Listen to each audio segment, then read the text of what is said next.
And here in the U.S., there was some positive news on the job market. 2 new reports suggest the labor market remains on solid footing. And as Hampton Pearson reports, attention now turns to the biggest economic release of the week, May's monthly employment report. One day before the government releases the May employment report, more signs of a strengthening job market. First-time unemployment claims fell by 1,000 last week to 267,000.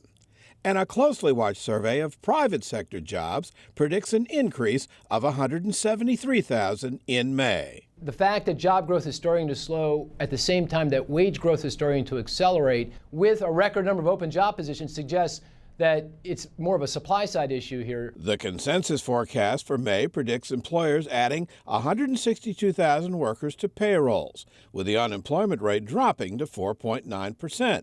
What are we fighting? The X factor, the month-long strike by more than 35,000 Verizon workers who did not get paid during the payroll survey week and were counted as unemployed.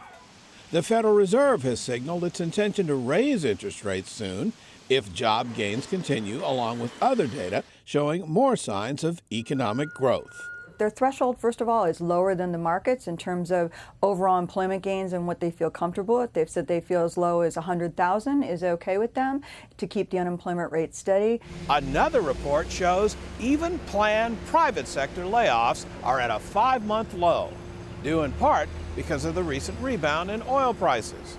Meanwhile, that next meeting of the Fed is less than 2 weeks away. For Nightly Business Report, I'm Hampton Pearson in Washington.